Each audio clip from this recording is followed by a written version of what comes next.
Hey guys, welcome back to another episode, part 2 of our 912E engine rebuild in my 912. Now, just to catch you up, if you missed the first part of this video when I was on this road trip and my engine suddenly started spewing black smoke out, lost all power, post a link to it up here, you can watch that one, kind of continue on this one. This video here, we're going to do a compression test. We're going to see where that leads us down the road. I'm going to pull the spark plugs, obviously, see what their conditions are. And I think eventually we'll wrap this video up with doing some oil analysis. We'll pour the oil out, see if there's any particles, any metal bits in that oil.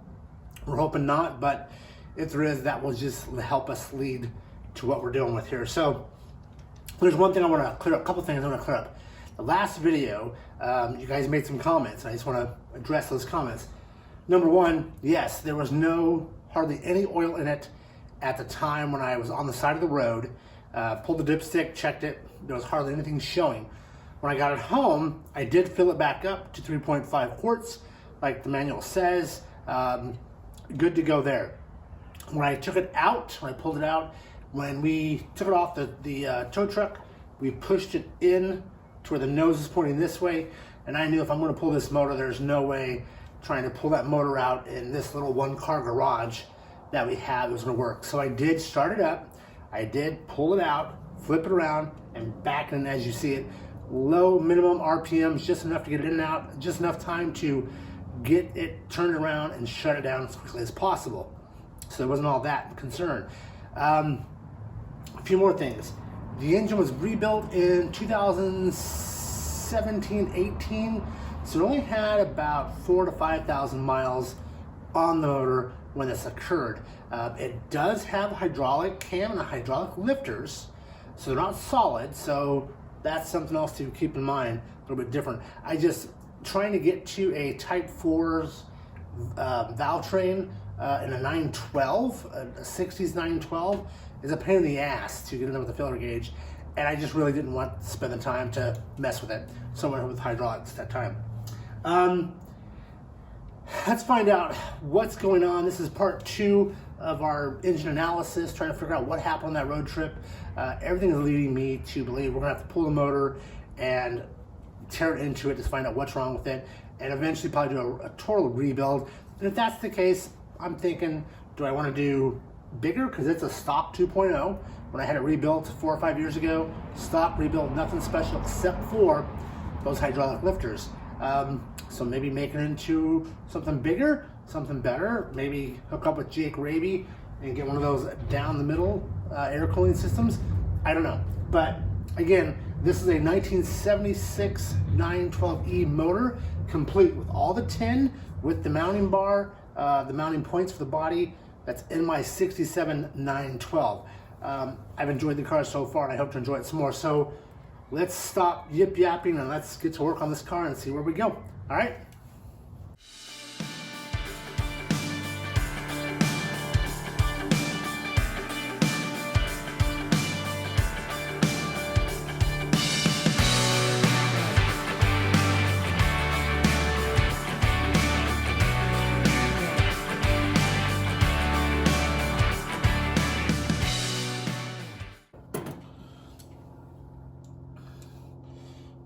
This one's a little wet.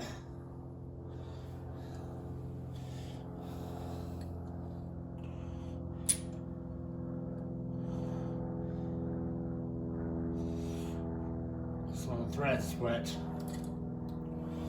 All right, guys, I just kind of want to go over spark plugs here for a moment.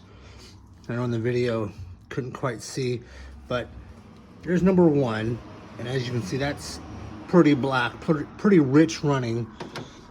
Grab number 2 up here. Same thing, pretty darn rich on that. And then we'll jump over here.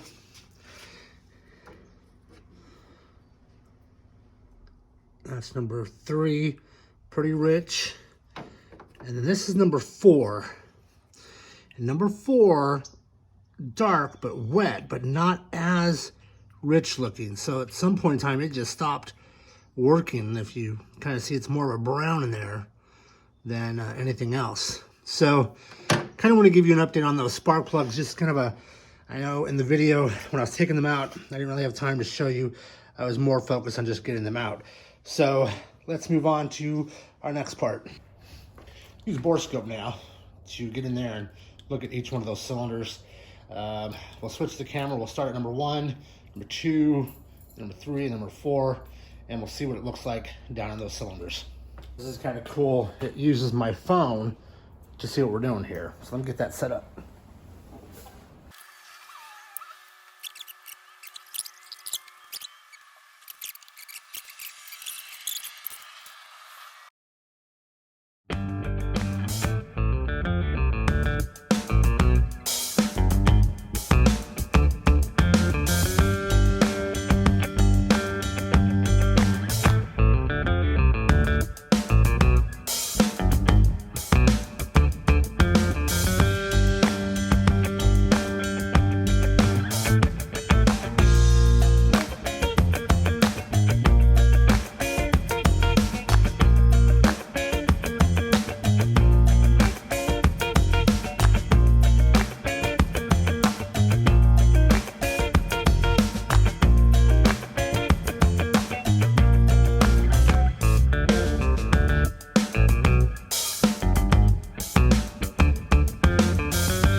All right, guys, I wanted to show you a compression tester.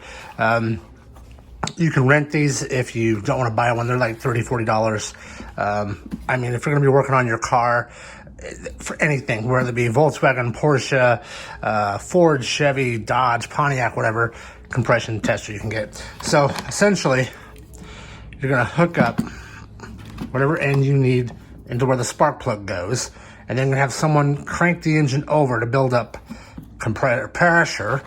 And then inside there, if I can get that to focus there, you're going to see what your compression numbers are, your PSI. And typically on a Type 4 motor, it's, and again, there's variables. There's, is it warm? Is it cold? Is the throttle fully open? Is it not fully open? But I think typically what I understand is at sea level, with the throttle fully opened, you should be getting around that 150 to 165 PSI on each cylinder. And typically you only want a 10% difference between all four. So if you have one that's way low than all the rest, that usually tells you that there's something wrong with the motor and that piston or that cylinder. So let's get this hooked up and let's do a compression test. Let's find out what we have in. Okay, we're gonna do a compression test. This is gonna be cylinder number 1. Plug this in. Okay. Get it up here. And of course, you guys will see what I see. Let me see if I can't zoom in. Get this right for us. All right, let's see what happens.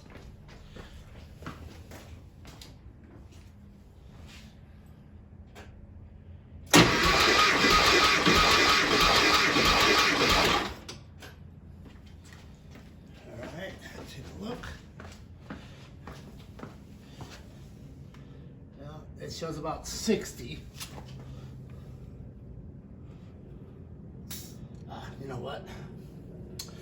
We also gotta keep this open. All right, let's go get the mom to help. Okay, that's good. So that was about 110. Hold on one sec.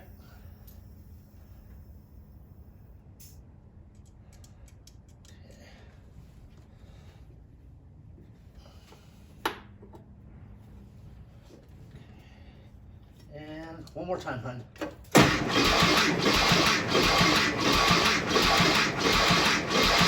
All right, good.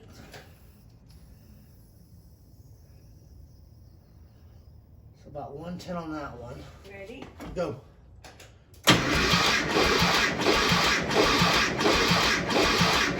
Okay. One more time, hold on. Okay, one more time.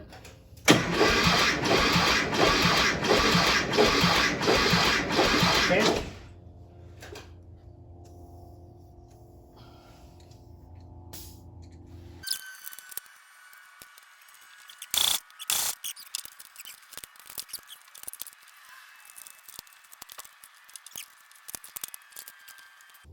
All right, hon. Ready? Yep.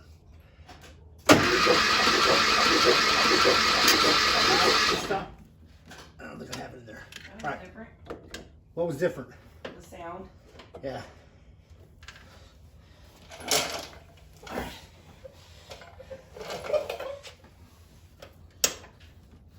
So that sound was way different, but I don't know if I got it in there.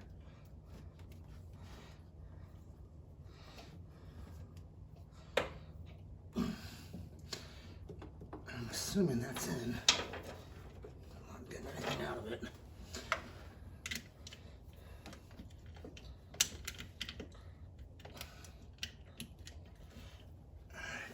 One more time, hon.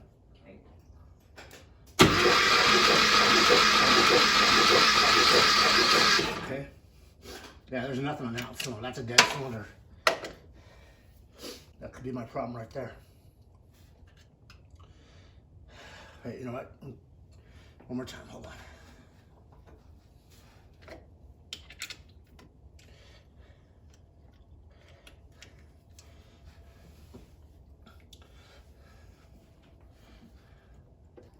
Okay, go ahead.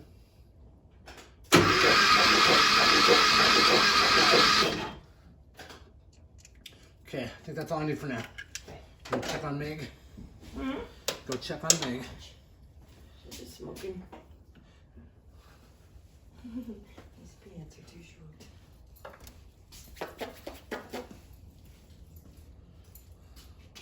You enjoy it?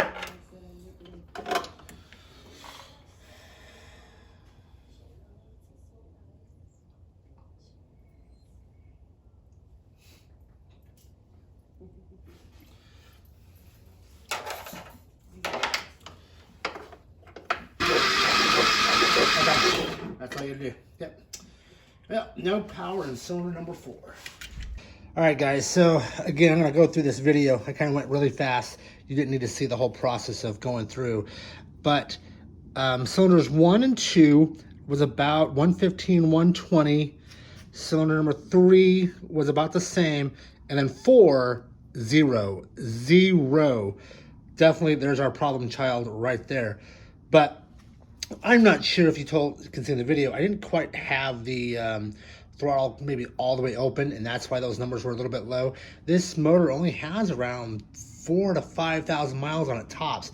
It was rebuilt in 2017-18, so it should have much better numbers. But this is the one, number 4, where we have our problem, and we're going to dig into that next. I'm going to pull a valve cover.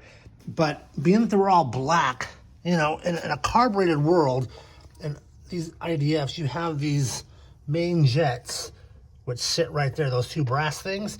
Mine are all tight, and I have had an issue with this motor where those seem to like shake loose and would just dump fuel down. Maybe that's part of the cause, I'm not too sure. But number 4, definitely 0 compression, while the other 3 had about 115, 120. So I think number 4 is going to be our problem. Let's dig into that.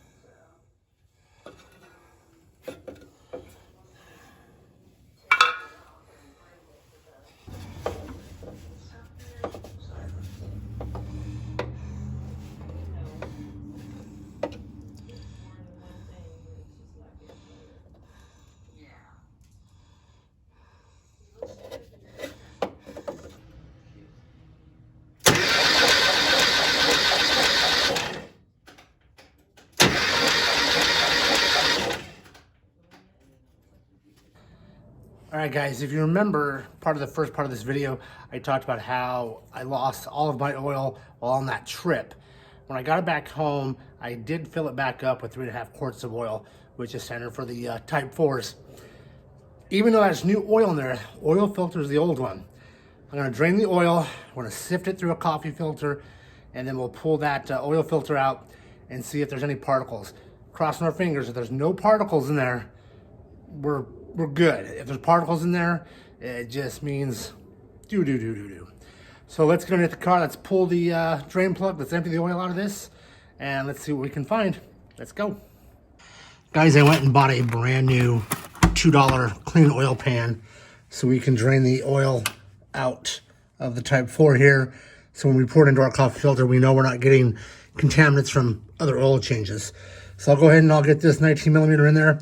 We'll pull that plug up there and we'll let it drain out, and we'll see what we got.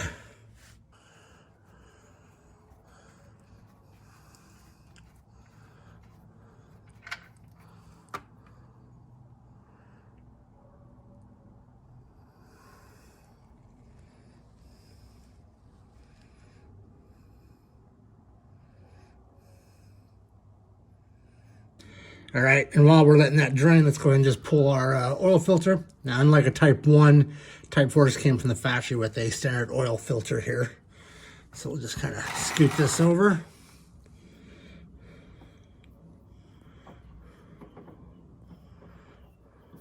And let that drain out. All right, guys, so we're gonna filter that oil. I'm gonna catch any metal stuff. So don't let your wife know this, but go in and grab yourself a coffee filter, stick it down in here, so that when you pour your oil in, any metal that you'd have in your engine, which we do not want to see, we will see if it's there. Let's go get the oil, let's put the oil in there, and let's see what happens. So, cool little container I have set up with sand. I do, you know, we have 5 cars in the house here, so changing oil happens regularly. So oil filter or coffee filter, oil goes into coffee filter, drains down. What's left over, we want to be nothing, but if there is, then we continue on the journey. Let's go with the oil. Here we go.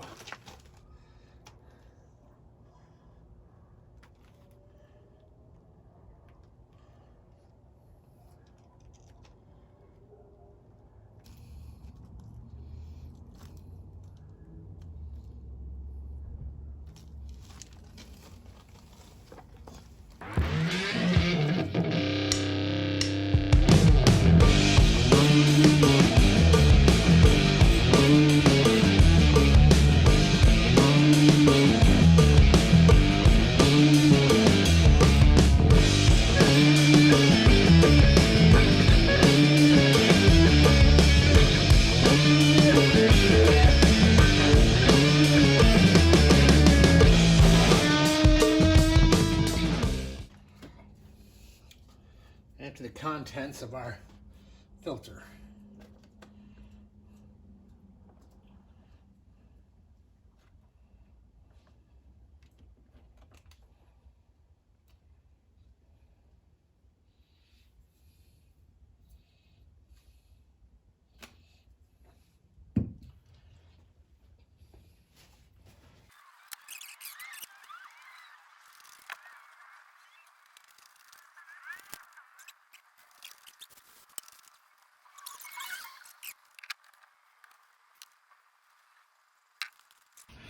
Well, here's from the oil filter, and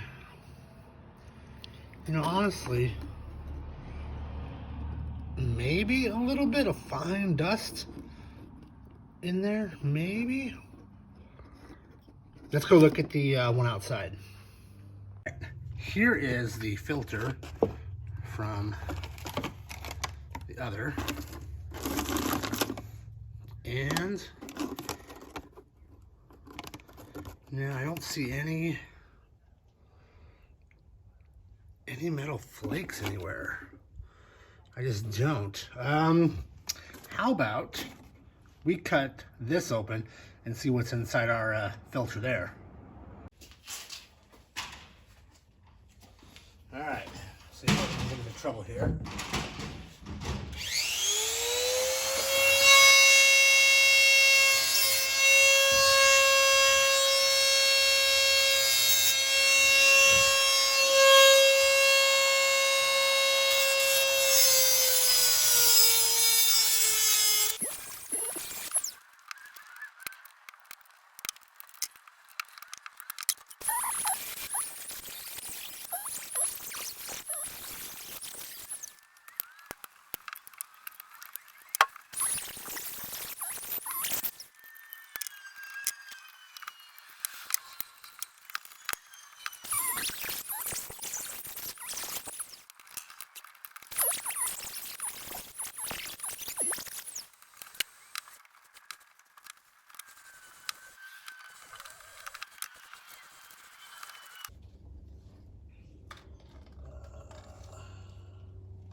Yeah, there are some metal flakes in here.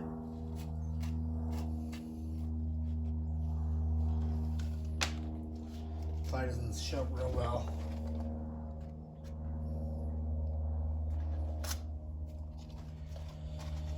Yep. Crap.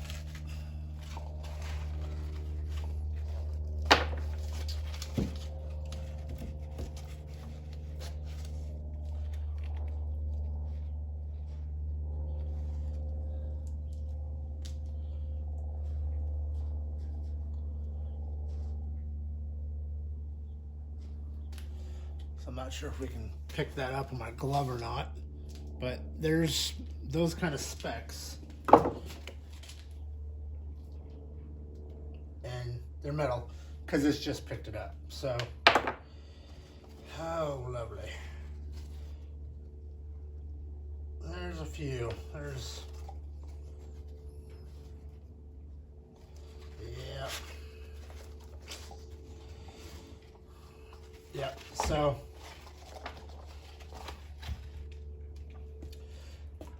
gather to say we're going to tear this for a full tear down. But well, that's for oil analysis, and kind of told us what we already kind of knew. We're going to be dealing with the rebuild. Alright guys, well, I guess after seeing those spark plugs and seeing that compression test happen, we know that number 4, there's obviously an issue. Pulling the oil, we filtered it out, kind of did analysis on it.